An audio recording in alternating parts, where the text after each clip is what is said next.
all around the world, you see this recurring theme in different cultures, and it's described in different ways, but exactly the same in theme. We have a force, an expression of this Wetiko that takes a reptilian form. And the cultures around the world, again and again and again, when they're doing their creation myths, then some kind of reptilian, lizard-like, snake-like entities are described. So if you take the biblical version, you have Adam and Eve in the Garden of Eden. And Adam and Eve are symbolic of, first of all, what humans were like before what became known as the fall. What the hell was the fall? The way I've seen this is that there was once not something that you'd call human. It was a state of consciousness that was experiencing a world, a frequency band that was like the one we're experiencing, but on a much higher level of awareness, consciousness, frequency. So things weren't happening in dense matter and low, slow frequencies. They were happening on a high frequency. Things were much more ethereal. And that, I think, is what's described as this paradise that went before. And so Adam and Eve were cast out of paradise. What does that mean, I would suggest? They left that frequency level where what we now call humans were experiencing. A world of love, of joy, of happiness, of all the things that happen when you get into high frequency states where so much more is possible. And they fell, the fall was down the frequencies into dense matter. And the villain in the Garden of Eden that is said to have been part of this, or central to this, is the snake. People have to think symbolically. I mean, this is not a snake that can talk. This is symbolic of this reptilian group, not just one person, this reptilian group, these reptilian gods as they were perceived. And they fell down the frequencies, Adam and Eve, symbolic of what's now humanity, because they gained the knowledge of good and evil. What is good and evil? It's polarity. It's the polarity that we see in our reality now. That level that we fell from was oneness, it was unity. And we fell into the knowledge of good and evil, the knowledge of polarity, which is what this world is. And there becomes an age, for some of us it's 18 years old, where the 19-year-old's almost exactly like the 18-year-old version. Their life, their results, their wealth, their happiness, their faith, their fitness is exactly the same. For some of us it's the 30-year-old's exactly like the 29-year-old. The 35-year-old's life looks so much like the 34-year-old's life. And this process of growth begins to slow down, and in some cases stops altogether, where we're not replacing ourselves every year. I'm obsessed with birth, but I'm also obsessed with death. I have this belief that someday when I die, I want the Lord to say, "Well done, good and faithful servant." But I also believe God's going to introduce me to the man I was born to be, the destiny version of me, the man I was capable of becoming. And he's going to say, "Ed, meet him. This is the man you were born to be. This is who I made you to be. This is the person with the experiences, the contribution, the memories, the feelings, the confidence, the emotions. This is who you could have been. This is the difference you could have made. This is what you could have done with your life." And when I meet him, my dream, heaven to me would be meeting him and we're identical twins. Hell would be we'd meet each other and we're complete strangers. Our lives were completely opposite directions. I didn't have the experiences, the moments, the memories, the differences I could have made. I didn't become the man I was capable of becoming. And that's hell to me, is meeting the destiny version of me and being total strangers. And so the only way we get to that ultimate version of ourselves is by replacing ourselves and growing all the time. This has to become an addiction for you. It has to become an emergency. For too many of us, we like to grow. We'll look into it. Yeah, you're right about that. Yeah, I should get around to it. It's true. And every time you don't make it an emergency, it's not a crisis. You're not in a hurry. It's almost like, if I don't do this, I will die. You never get there. And the truth is, whether you know it or not, you are either growing or you are dying. And it may not feel like it all the time, just like you didn't know your skeleton, 10% of it replaced it last year. You don't know the last 4 days your whole digestive tract was replaced. But these processes happen. And so you are dying if you're not growing. We need to grow. You need to grow, and it needs to become an intention of yours. It needs to become an obsession of yours. You can't always acquire the things you want. You can't always just go get the car or the house or the relationship you'd want. But you are in control of acquiring the next version of you. And that requires being uncomfortable. That requires growth. Just like being in the gym. The only way your arms grow or your chest or your legs grow is by intentionally breaking it down and growing it back up again. This is true in our lives as well. You know, sometimes to grow, we may have to take a step or two backwards. It may get uncomfortable. You know, doing those last reps in the gym hurts. And I always remind myself, when it's hurting, I'm growing. If it's not hurting, I'm not growing. Well, we know that intuitively when it comes to physical muscles in our body. But it is also true of our identity, of our confidence, of our life. It ought to be hurting a little bit, at least, so that you know you're growing. Don't avoid the pain. Run towards it. Listen to me, man. You have a great life in front of you. But your great life is in front of you. It's not behind you. What you did back there ain't got nothing to do with what God got for you. What you did back there was learn the lessons to get you to where you are at this particular moment right here. But what God got for you, do you know, man, that you can actually mess your life completely up?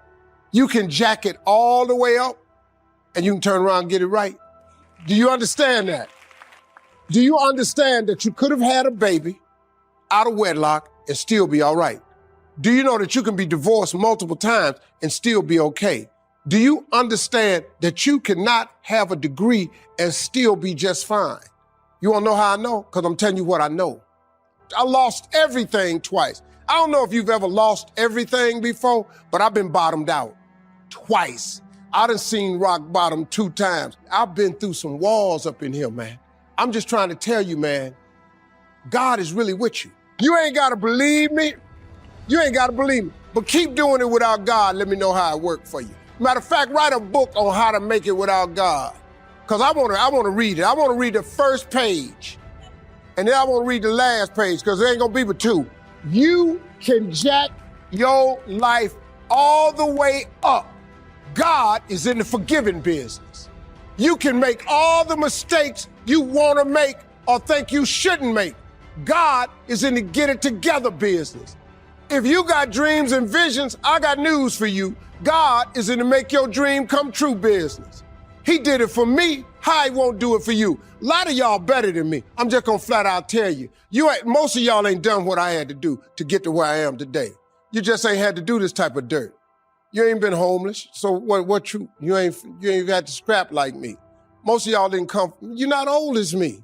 I've overcome it all because I have a relationship with him. And you can listen to me and tell that I'm not a perfect person. I am not a perfect Christian. I have my flaws. I am a flawed human being. But guess what? You are too. You ain't got it all together. I dare you to say you do. I make a lot of money, man. But guess what? I ain't got it all together. I'm hurting. I'm hurting, man. Everybody tripping through something. Everybody, I don't care who you are. You going through something. But if you got God, you can make it. I'm just telling you this little piece of information. I don't see most of y'all most of the time. So you're sitting here, you're kind of looking at me a little bit odd. Why Steve talking like this stuff? I'm just trying to put you on game. Because let me tell you, all y'all want to be successful and you want to be happy, but you got to get there. It's a shortcut to getting there. The shortcut to getting there is the relationship with God. If you try it without him, you're going to fail miserably. You're going to sink, man. It's going to be ugly for you. Now, this is what you got to do. Identify your gift and get busy with it. God gave all of you a gift.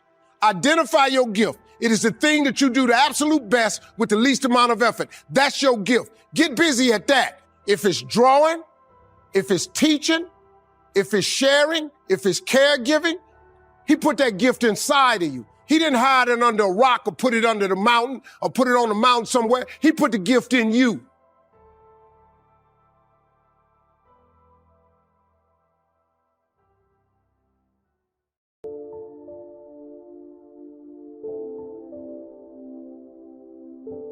basic question you are going to answer is, what do I want within the next 1 to 10 years? I want you to take about 12 to 15 minutes and make a list of at least 50 things you want within the next 1 to 10 years. These are long-range goals. To help you get started with your list, consider these questions. What do I want to do? What do I want to see? What do I want to be? What do I want to have? Where do I want to go? And what would I like to share? Now, with these thought starter questions in mind, answer the basic question. What do I want within the next 1 to 10 years? See how many things you can write down. At this point, don't take the time to describe in detail everything you want. This is the time for you to let your thoughts pour, to write fast and to abbreviate. For example, if you just write down 380, you'll know what that means. You don't have to describe the color and the interior of the car. You'll do that later in this exercise. I want you now just to abbreviate and write fast. Make the list as long as you possibly can. Try to write down at least 50 items, 50 things you want within the next 1 to 10 years. These are long-range goals. Spend about 12 to 15 minutes on this. After you've completed your list, you're ready for the next part of the exercise. Go through your list, and next to the things you think you can accomplish or acquire a year from now, write a number 1. Next to the things you think it will take 3 years to realize, write a 3. Next to the things it will take 5 years to accomplish, write a 5. And next to the things it will take 10 years to accomplish, write a 10. Go through this list now to the best of your ability and say, that looks like it will take me about a year, or 3 years, or 5 years, or 10 years. Some big goals might be out there 10 years from now. Once you complete this part of the exercise, you might come to the conclusion that you need a lot more 3-year goals and less 1-year goals, for example, or that you need more 10-year goals. You see, while you're working on one goal, you must have something else in the planning stages. If you don't, what happened to some of the early Apollo astronauts could happen to you. After they came back from the moon, some of those astronauts experienced deep psychological and emotional problems. And the reason for that, why, after you've been to the moon, now where do you go? That seemed to be the end, the finish. What later astronauts did was to make sure that they had major projects lined up after they returned from the moon trip. The way you enjoy life best is to wrap up one goal and start right on the next one. Don't linger too long at the table of success. The only way to enjoy another meal is to get hungry. Another thing to check for on your list is that you have included goals for each of these 3 important categories. First, make sure you've listed your economic goals, your goals for income, profit, and productivity. Second, make certain your list includes material items you want, tangibles, such as a home, a car, a boat, furniture, or jewelry. Don't attach the wrong importance to things, but they are important. Third, you'll want to include on your list goals for personal development. Write down all your personal development goals. Your goals to be more physically fit, to lose weight, to be more decisive, to be a more effective leader, to be a better communicator, to learn another language. One of my good friends is Tom Brady, and I can tell you he's constantly talking about being in an emergency to get better. Rodney Harrison was telling me the story that when he was a rookie for the Patriots, he got to the gym every day, the workout facility first, every single day. And he walks in one day, there's this new rookie, skinny dude, probably going to get cut, backup kind of dude in Michigan, and he walks into the gym, and this guy's in there working out already. And he goes, "Who are you?" The guy goes, "Hi, I'm Tommy." And Rodney goes, "Yeah, I'm the guy who gets here early." Brady goes, "Oh yeah, I'm going to beat you every day." And Rodney Harrison goes, "Yeah, right." So by the way, the team meeting started at 10. This was 6 a.m. They do weights after the meeting. They were the only 2 guys who went to the gym before the meeting, but they were there at 6 a.m. The next day, Rodney gets there at 5:30. Walks in, guess who's already there? Skinny Brady. Harrison's like, "What are you doing?" He goes, "Tom's like, I gotta get here every day before you." Next day, 5 a.m., Rodney gets there. Guess who's already there? Brady. The next day, Rodney Harrison, you can tell you the story. Rodney Harrison gets there the next day at 4:30. As he walks in the door, Brady's walking out, throws his towel, he goes, "Have a good workout."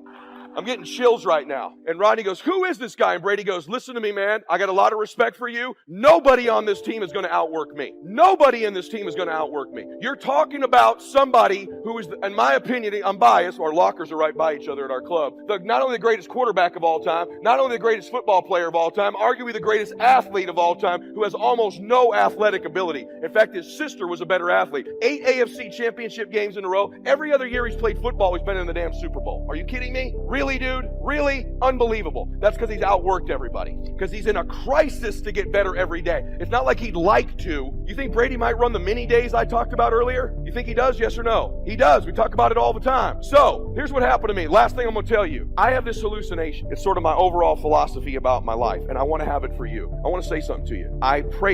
Tonight, I promise you something. I'll pray for you. I just pray that you're happier. I pray that you win. I pray that the right deals come your way. I'm prayerful for you. I'm telling you, if you have the right business partner in your life, the greatest architect in the world, great things can happen for you. You deserve to win. You deserve to have great things happen in your life. There was a point in time in your life when you were little where you knew you were going to be somebody. He's just going around getting lined up to be something, and in the back of his mind, he's thinking, there's something else I'm supposed to be doing. There's something else I'm supposed to be doing. There's something else I'm supposed to be doing. Discontentment leads to direction. And out of his discontentment, here comes direction down the road. And Elijah, who just got out the cave, and he's looking for Elisha, and he comes up to him, and he exposes him to something. He comes in there with his old restaurant stuff, and he exposes him to something, and his mantle passes over him, and all of a sudden, Elijah cannot work in the secular arena anymore. Even if it means he has to take a cut in pay.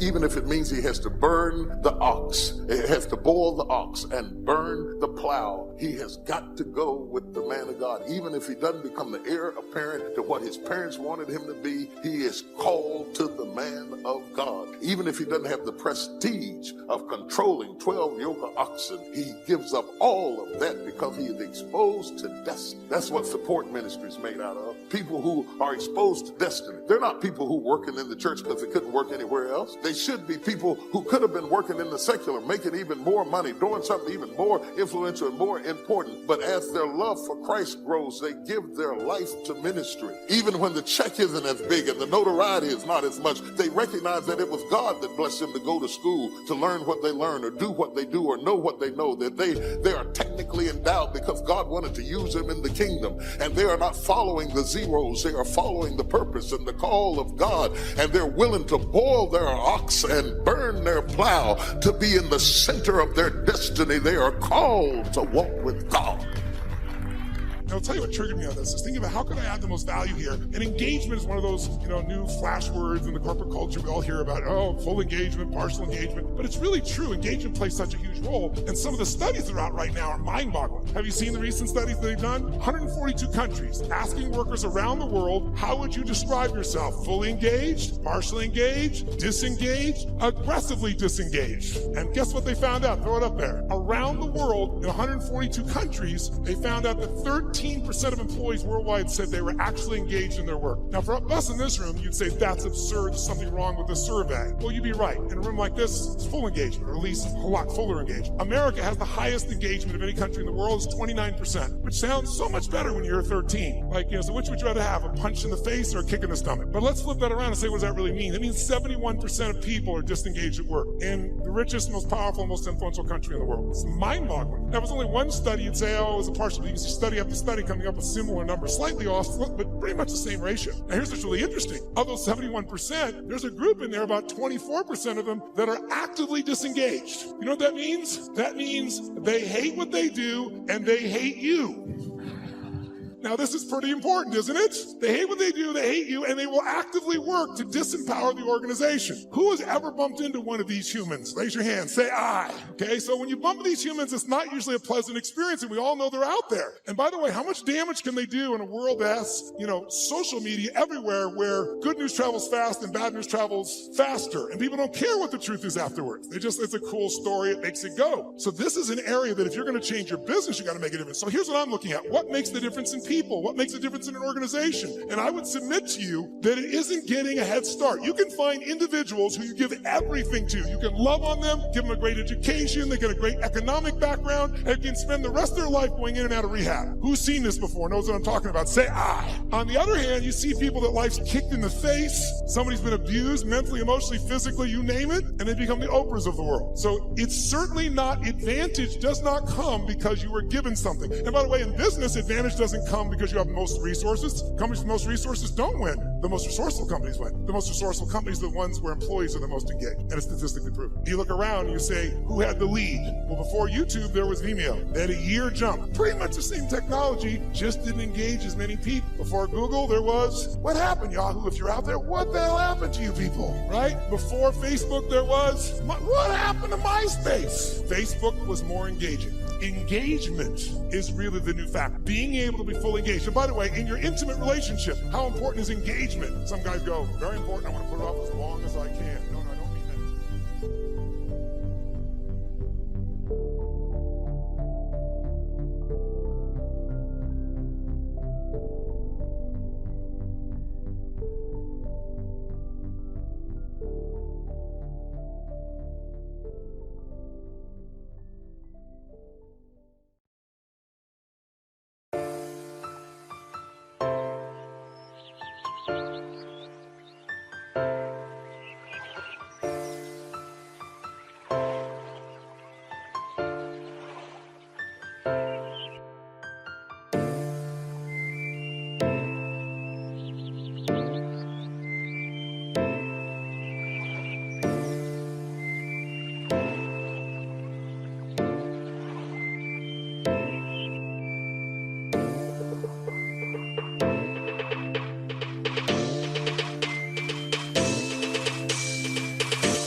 I mean, how many changes took place in 1 year?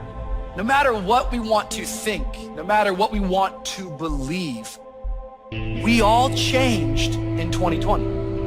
My life changed, my mind changed, my habits changed, my discipline changed. I am not who I was.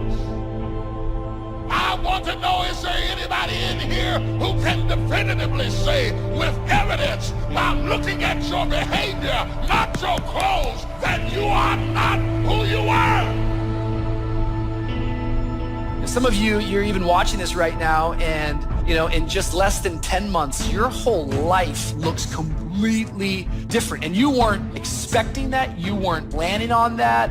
You had no idea those changes were coming. I suppose the question is, did you change for the worse, or did you change for the better? Because everyone changes, but not everyone improves. Successful people know how to change with the times. They don't get stuck in a rut, doing the same thing the same way year after year. They're constantly evaluating where they are. They make adjustments so they can improve. We have to stay open for change. We can't get so set in our ways that we won't try anything new. This is why many people don't have any enthusiasm. There's no freshness in their life. Every time an opportunity comes for change, for promotion, because they're not used to it, they shrink back. They don't realize that's what's keeping them from going to the next level. I had a change in my heart. I had a change in my mind. I had a change in my behavior. When he got to change in me, I thought completely differently than I do today. You can see it in my walk. You can see it in my talk. You can see it in my behavior. People I used to run with, I don't run with anymore. Places I used to go, I don't go no more. I know I've been changed. I know I've been. But how many of you know that when you get tired, when you get fatigued, when you get desperate, you start lowering your standards pretty quick? Like, you ever woken up in the night mad thirsty? Dude, you make your way to the refrigerator, you open up that refrigerator, the light hits you like it's heaven. Because if you get thirsty enough, you'll drink anything. Some of us have been on the faith journey for a while, and we have gotten tired on our journey. Yet when you start to get tired, it's a bad moment to make big decisions, because you will lower your standards. Some of us in this room, we have settled for second best because we traded an eternal blessing for short-term gratification.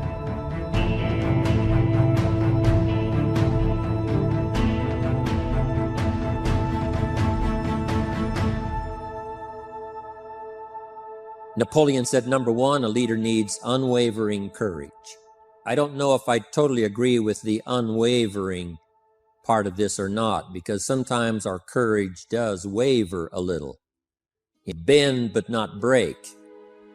Courage mounts up, and then sometimes we have the doubts that creep in, and we reach a little deeper to find that courage that overcomes our doubts and our fears. So I would probably debate a little bit with Napoleon on this unwavering courage, because sometimes courage does waver. But as long as it stays, as long as in the end there it is to serve you, the courage to do what you didn't think you could do, the courage to step into territory that might be a little unfamiliar, the courage to talk to somebody you don't know, the courage to attempt conducting a meeting, the courage to give your first testimonial, the courage to solve problems you couldn't solve before, that kind of courage. Courage to stand up when it's sort of dark in your corner, the courage to do it when it isn't going your way, seemingly. That kind of courage. Wavering a little at times, yes, because we all have doubts that attack us. We all have small fears that creep in. That is the nature of life. But that's what faith is all about. That's what courage is all about. To serve us when our doubts will not serve us well. Faith to overcome fear, and courage to overcome our doubts. Second, Napoleon said self-control. That, of course, is the very essence of life itself, is self-control. Because we all have this warfare going on. It's going on in the world, the warfare between liberty and tyranny. In our own body, the warfare between health and illness, the struggle is on. Struggle between light and darkness, the struggle between good and evil. I call it opposites in conflict. And as soon as you're born into the world, as soon as you find yourself and discover yourself on this spinning planet headed somewhere, you know that this exists. To be a civilized society, we must drive the dark side of our nature into a small corner and let the positive side flourish.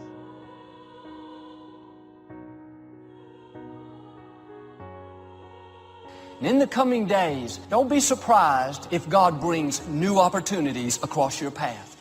Some of you are going to be offered a position that you feel is over your head. Or maybe you single people, God's going to bring somebody new into your life. You'll be tempted at first to play it safe. Think about all the reasons why you can't do it. You've been hurt in the past. You can't get into that new relationship. You're not qualified for that new position. And if you're going to experience God's best, you got to be willing to take a risk. You can't get stuck thinking that it can only happen one way. This life that you're living is one long, big journey. And maybe you hit an obstacle on the way that slowed you down, or maybe put your goal on the back burner, but do not call yourself a quitter.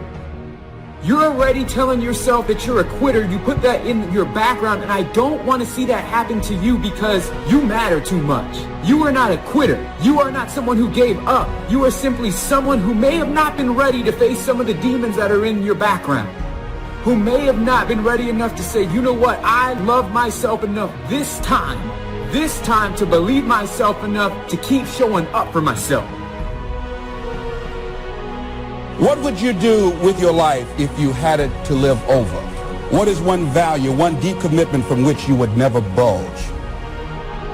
Are you proud of how you have been living your life? Have you explored your natural talents, your gifts, by enthusiastically trying a variety of activities? Ladies and gentlemen, a lot of us have so much talent and abilities, we just put them back on the back burner or just left them aside someplace. Never did anything with them, never brought them out here. What are you sitting on? What gifts are you sitting on? Have you resigned yourself to a life feeling that nothing can be done to change your future or your circumstances? Have you been afraid to try something different because you're afraid of how people will react to you or what they will think? Early, we must learn to exercise self-control. Power is a wonderful thing, but it must be exercised properly. It must be exercised to benefit, not to destruction. So self-control is certainly necessary to be a strong leader, so that you can become the best example. The example of having your temper well managed, to having that dark side of your nature under control. The best example of choosing wise words and not being careless, that kind of control. Control of your appetite, control of your desires, so that they fit into the positive side of life and not the negative side. Then he said, a leader must have a keen sense of justice. How very true. Justice we become familiar with, even when we're small, when certain things that happened or were done to us that something told us that wasn't right. Someone did us wrong. We have that sense of right and wrong, and it starts very early. Then we have to have that sense of utilizing what's right and what's wrong so that we develop this sense of justice, this sense of being fair, this sense of being on the positive side, on the right side.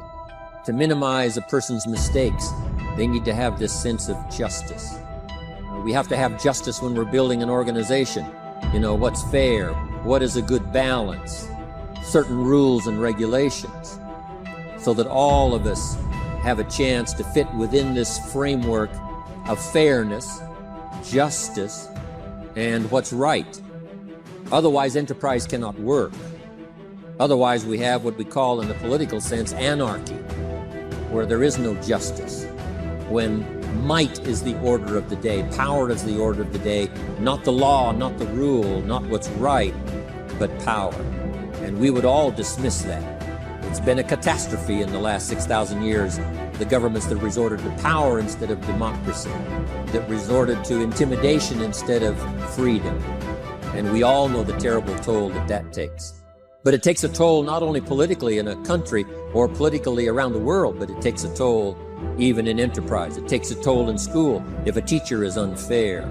It takes a toll in working on a team where someone is unfair or where the leadership is not fair in the administration of justice. So this is true. A keen sense of justice and what's fair and what's right. Part of this we have to learn as we go. You don't have it all the first year. You haven't got it all the second year, the third year. After all the years that I've been around, both as a human being and as a business person, you're still, even at these years, trying to decide what's best, what's fair, what's right, to give balance to our life and to build on a firm foundation for the future. Here's another one he said, definiteness of decision. Indecision is the thief of opportunity. If you don't decide, the opportunity could slip away. If you don't decide what you're going to do today, the day could get away and you're not very effective. To the best of your ability, have some idea, some good plan. Sure enough, the day escapes. And in the morning you say, let's see, what should I do now? In the afternoon you say, hey, time's getting away from me. What should I do now? And now most of the day is lost.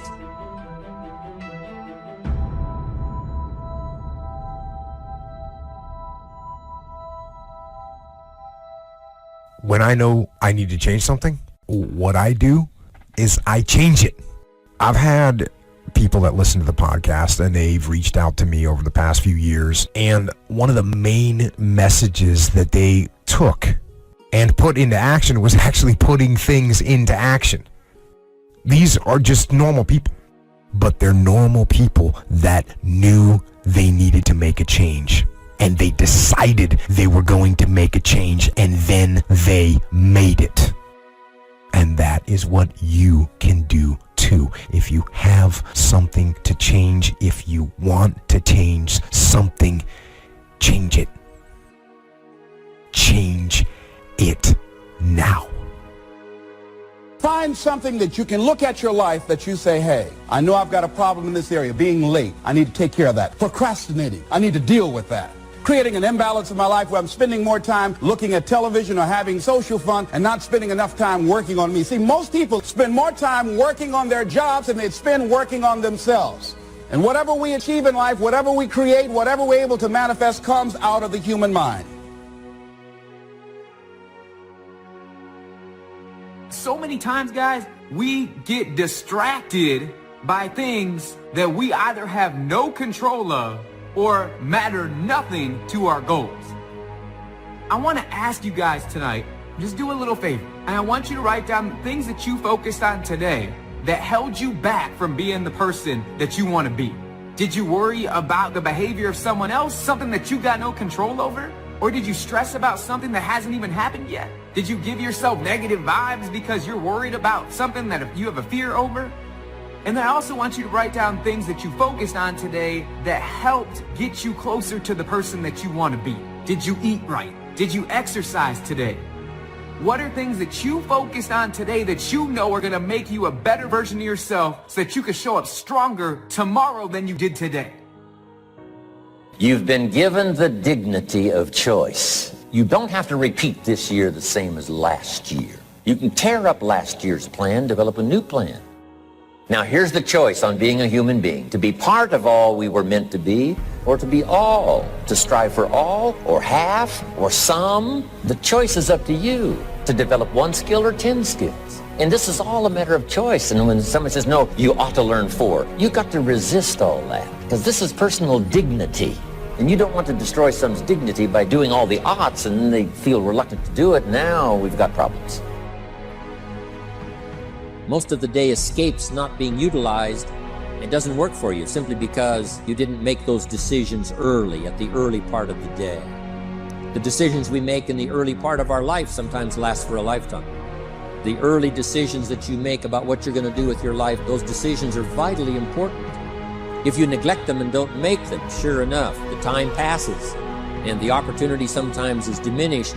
And sometimes you spend a lot of time now catching up simply because you didn't make those early decisions. So it's the decisions at the first of the day, it's the decisions at the early part of the month, it's the decisions at the early part of the year that greatly determines what kind of year you're going to have. The decisions you make in the early days of your marriage, sometimes those are the decisions that affect the marriage for a lifetime. The decisions you make at the first chance you see opportunity, those decisions, what you're going to do with it, how far you're going to take it, what it's going to be meaning to you in the years to come. Those early decisions are vitally important. Then we need decisions to correct poor decisions, to overcome our mistakes. It's possible, of course, for all of us to make unwise decisions. And at the end of one year, at the end of 1 week, 1 month, or at the end of a few years, we say, that decision cost me too much. Cost me a lot of time, cost me a lot of money, cost me maybe a good relationship, cost me a chance to be productive. But as long as you're alive, there's still a chance to use new decision power to correct the mistakes of decisions that were bad in the past. All of us have the opportunity to do that, but I think Napoleon was right here too. You got to be definite in making decisions so that the opportunity doesn't pass you by. Take advantage. Here's the next one.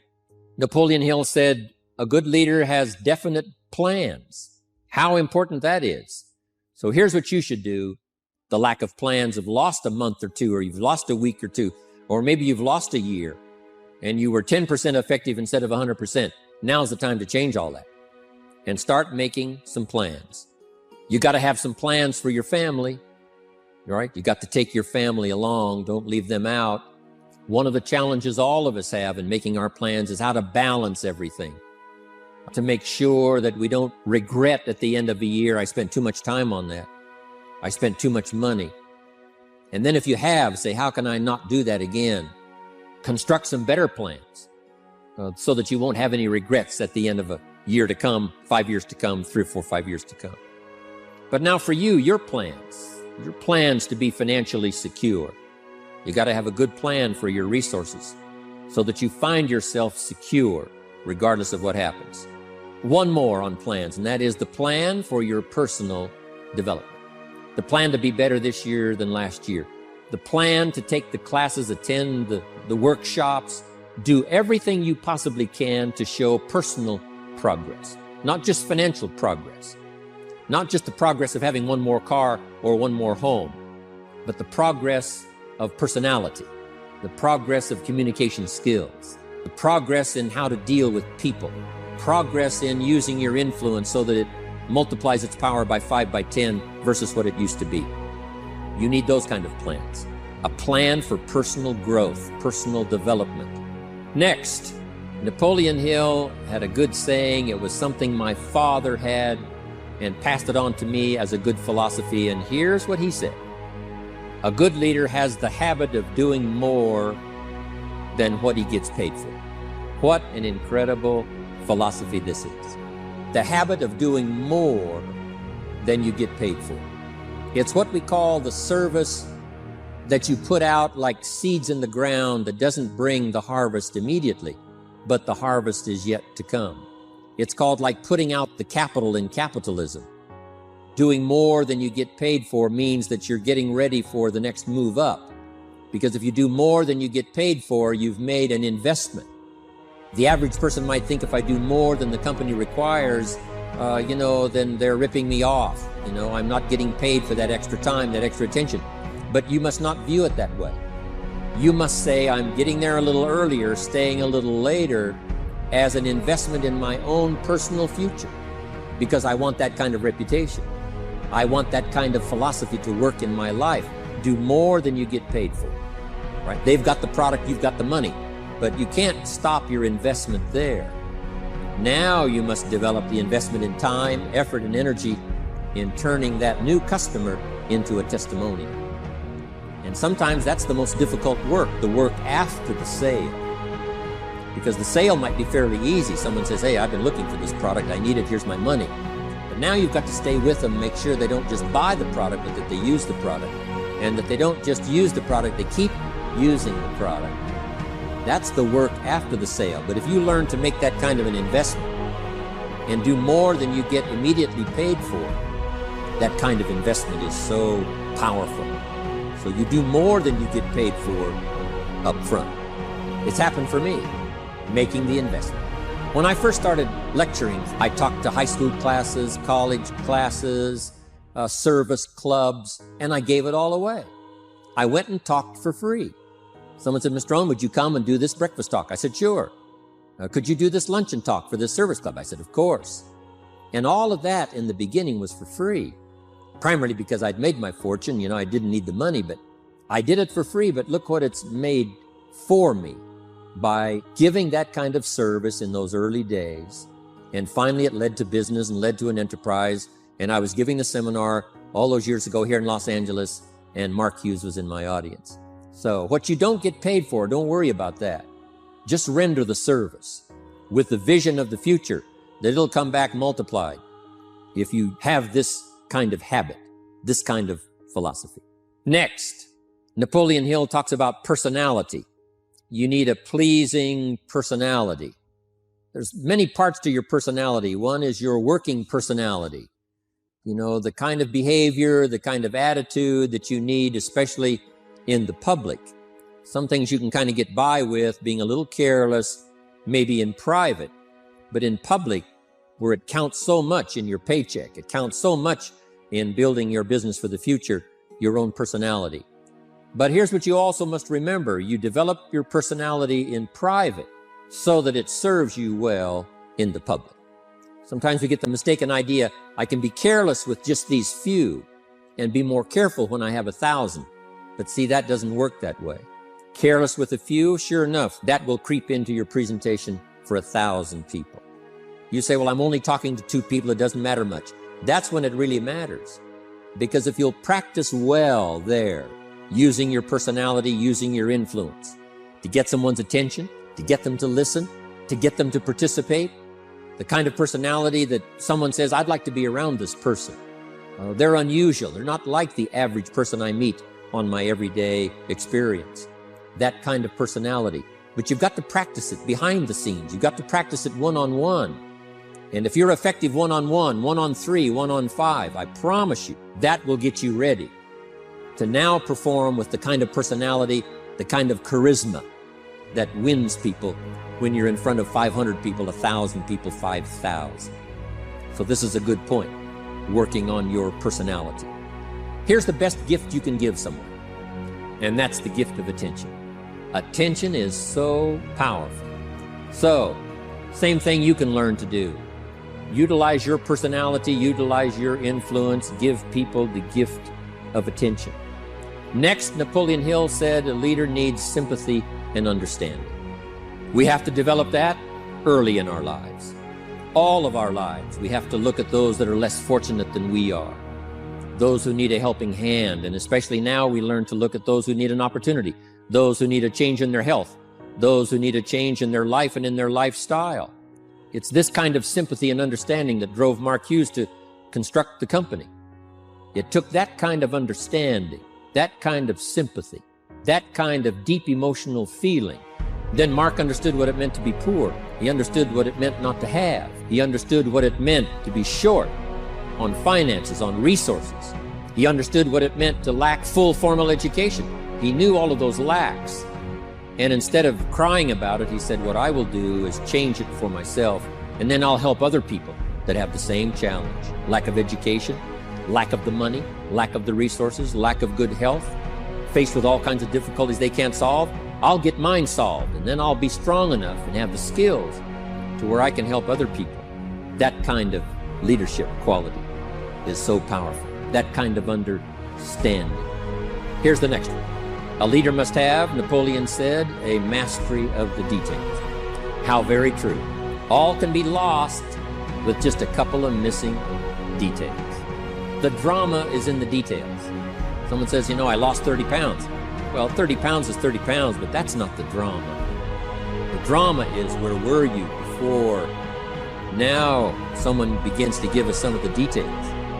And then after they've lost the weight, now how they feel. Now their self-confidence has been restored. Now they feel better about themselves. The drama is in the details. But this is also important in the details of your day, the details of your business, the details of good communication. Master the details. Now here's the next 3. Willingness to assume full responsibility. Mark Hughes says, what happened to me might not have been my responsibility, but what I do about it is my full responsibility. I've had some people did me wrong. In his first couple of business experiences, he was done wrong. Some people ran off with the money. He was left holding the bag. But he said, that's what happened. And I was not responsible for what happened, but I am responsible for saying to myself, now, what am I going to do about what's happened? If a hailstorm destroys the farmer's crop, he wasn't responsible for that. But his responsibility now begins when the hailstorm is over, when he asks the question of himself, what should I do now? Now that this catastrophe is over, now that the damage is done, now what should I do about it? And a philosophy I've taught all these years, it's not what happens to you that determines your future. It's what you do about what happens that determines your future. And this is a major part of it, accepting full responsibility. If you've got an organization, you're conducting meetings, and you're the leader, the responsibility ends with you. Someone else may mess up, make some mistakes, still your responsibility. Some things over which you have no control, understandable. But what you do about it now, how you fix it, the diplomacy you use, the strategy you use, that's the kind of responsibility now that depends on you. Also, you've got to be responsible for your future. Nobody's going to fix it. No one else is going to design it. No one else is going to come along and say, hey, I will make sure it all works well for you. You've got to take all the input. You've got to take all the testimonials, all the teaching, all the training, all the influence. Then you've got to have the responsibility of designing your life. You can design a life of prosperity, or you can design a life just to coast and get by. The responsibility belongs to you. Next is cooperation. Ideas, we take advantage of each other's input. We take advantage of each other's enthusiasm. We take advantage of each other's testimonial. And we take advantage of each other's willingness to grow. In those early days, Mark got the group together, Jerry Shatanovich, Doug Stuntz, the rest, and made some plans to cooperate. Said, no telling what kind of powerful meetings we can have if we work together. No telling how many people we can affect, even right away, if we work together. You do this part, you do this part, I'll do this part, we'll make it work together, and we'll get the ball rolling. There's an ancient phrase that says, if 2 or 3 agree, nothing is impossible. If they agree on the same project, if they agree on the same vision, if they agree on how to get there, I'm telling you, nothing is impossible. Nothing can stand in their way. Just 2 or 3. If we cooperate, there's nothing we can't do. There isn't anyone we can't touch with this incredible story. Cooperation. That's why I'm here. Send out some ideas.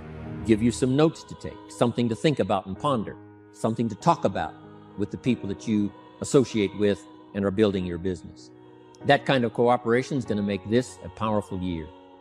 But it'll get us to much more than just those numbers. It'll get us to a place of honor, respect, prestige, influence, feeling good about ourselves for the hard work that we're doing, cooperating with each other. Now, here's the last one. Napoleon Hill said, a major attribute of leadership is vision. Vision is in many parts. One, a vision for your own course to follow. A vision for you, for yourself. A vision for your financial future. A vision for your health. A vision for your wealth. A vision for you to latch onto and make something out of. A vision for your family. Because vision must now lift others as well as ourselves. Guess what our family is counting on? That we'll be able to see things that at first they cannot see. That we'll be able to look further into the future than perhaps they will be able to look. The same is true with your organization, the people that are around you. They're counting on your vision. Perhaps you've been there a little longer than they have. Maybe you've been there a lot longer than they have. And they will look to you to help them see things that they can't see in the beginning. And if you will do that, develop that attribute of leadership, I'm telling you, you'll have such a dramatic effect on your organization, it will be unbelievable. A vision for yourself, a vision for your family, a vision for your organization, a vision for the people that you're close to.